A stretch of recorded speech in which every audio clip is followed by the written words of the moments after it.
cnnindonesia.com.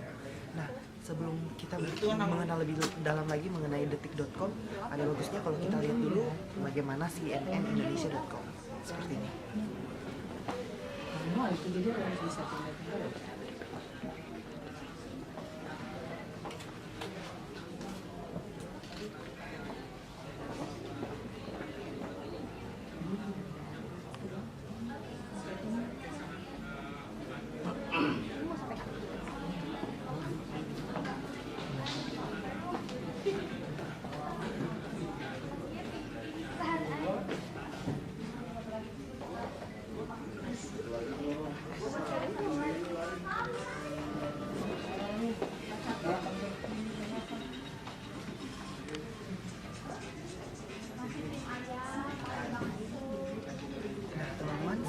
Tadi mengenai suasana kinerja dari cnnindonesia.com.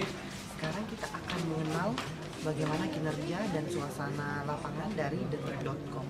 Jadi pantengin kita terus ya. Oke teman-teman, setelah tadi melihat kinerja dan suasana dari cnnindonesia.com, sekarang kita berada di detik.com, mana di sini kita akan menggali lagi dan mengenal lebih jauh bagaimana suasana dan kinerja dari detik.com.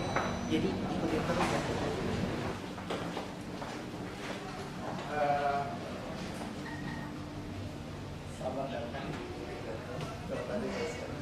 Ini ruang redaksi. Di lantai 2 ini adalah newsroomnya editor. Kami menyebutnya di dalamnya ruang kaca, akuarium. Di dalam ini berita-berita hard news. Jadi ada detik news, detik finance dan detik sport. Di luar ini adalah di luar akuarium berita-berita yang dia di sini. Saya ajak bukan kenali setiap kecuali kantor redaksi utama Detikcom ya, lantai 2.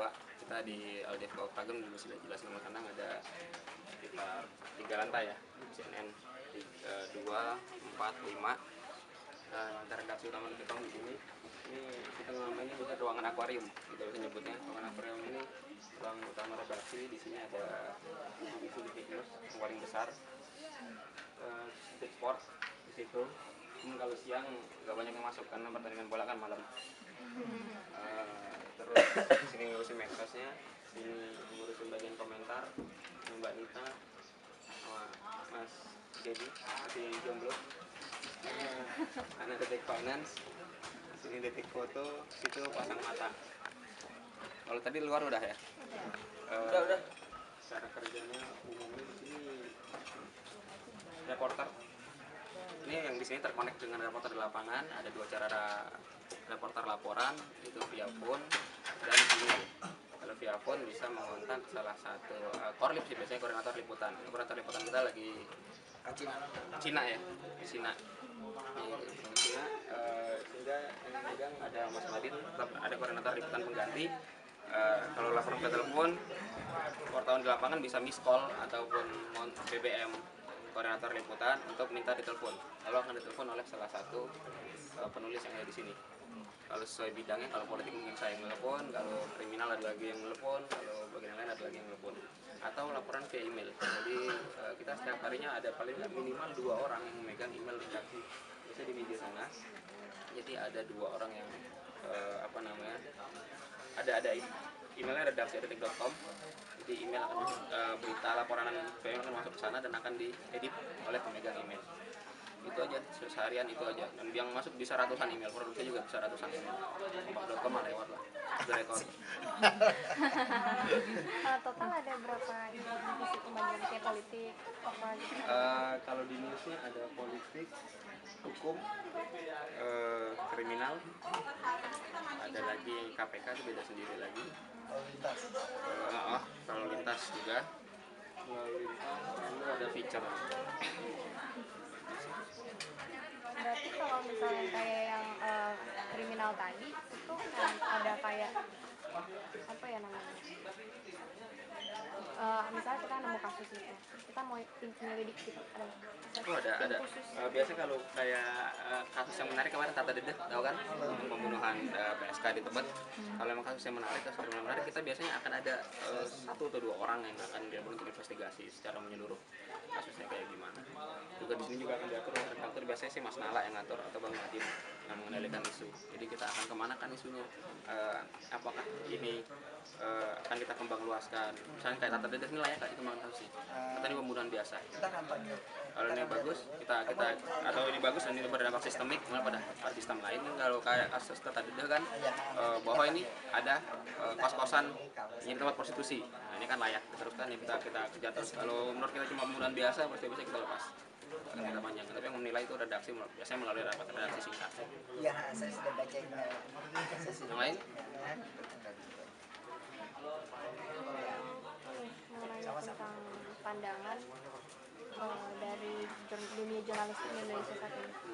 Menurut Jurnalistik Indonesia saat ini? ya, udah sejauh mana gitu perkembangannya? Perkembangannya sangat jauh pesat ya. Sejak era reformasi kita sudah melangkah jauh lah. Dalam artian kita kebebasan jurnalistik Indonesia dijamin oleh undang-undang sendiri. Nah, ini yang nggak dipunyai oleh negara lain. Undang-undang itu menjamin hak jurnalisme hidup dan bebas di negara ini. Kalau kalian pernah ke negara lain atau bisa membandingkan ke Malaysia, sekalipun yang paling dekat dengan kita, itu ada agak-agak aturannya masih sangat ketat jurnalistik. Kayak di sana tidak boleh ada peliputan di dalam ruang pengadilan. Di kita boleh. Di Amerika pun seperti itu. Kebebasan kita di sini menjadi kelebihan karena masyarakat jadi bisa mengakses informasi seluas-luasnya, sekaligus menjadi tantangan. Bagaimana agar itu tidak kebablasan. Kita tahu beberapa waktu lalu sempat dipermasalahkan infotainment kan sejauh apa, jurnalistik segala macam. Nah itu kenikmatan negara itu jurnalistik sangat bebas, dan arahnya ke depannya kalau saya lihat akan semuanya berkembang ke online. Sekarang beberapa data mungkin ya beberapa tahun ke depan media cetak akan mulai ditinggalkan. Sekarang kalian atau kapan terakhir baca koran? Udah lama juga. Lebih sering online. Betul. Iya. Halnya juga. Betul. Anak SMP pun sekarang begitu. Mereka yang suka baca berita bola, anak SMP bisa baca berita bola aja kan, via HP, via itu kan megang gadget semua. 5 tahun atau 10 tahun ke depan mereka akan menjadi pembaca berita serius. Mereka akan membaca berita-berita mungkin di news, di finance gitu. Nah, itu kan akan menggerus koran. Di New York pun sudah ada beberapa media tenar yang gulung tikar korannya kayak Huffington Post. Mereka akhirnya beralih jadi sepenuhnya online. Ini kalau memang kalian belajar jurnalistik online itu sudah tepat lah arahnya.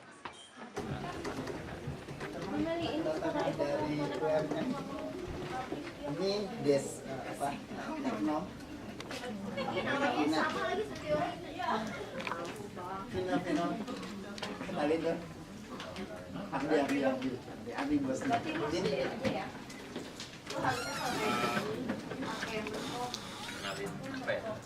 ya lo jadi apa?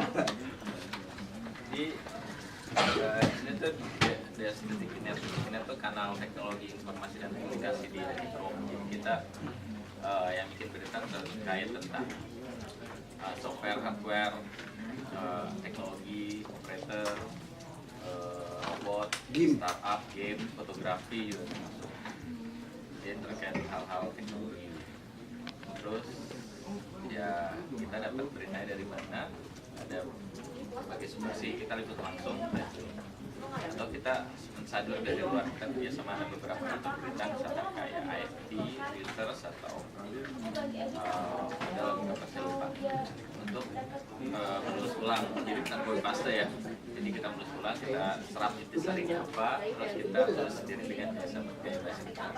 Masuk kalau misalkan dari luar kota atau keluar negeri, kita juga sering diundang. Misalnya sekarang tuh ada tim saya tuh ada dari Cina, ada bicara tentang mobile internet apa di sini. Dari di Singapura ada tuntutan dari Singapura. Sini juga.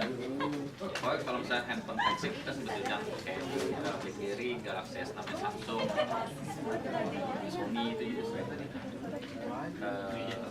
Ya udah kerjanya kita gini, cuma kalau sore kita main game di sini, main gitu, review juga.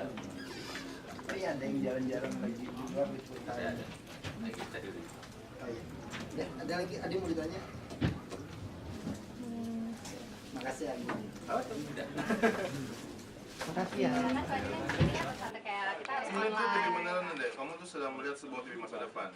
Kamu mungkin tanya orang tuamu deh. Dulu mereka dengar radio kayak gimana? Dengar radio dulu mereka tuh duduk di ruang tengah dengar radio yang nggak ada gambarnya, cuma dengan suara rame-rame. Kayak gitu orang dulu dengar radio. Sekarang udah nggak ada dan seperti itu. TV juga begitu. TV sekarang orang masih nonton rame-rame. Nanti udah nggak ada gitu lagi.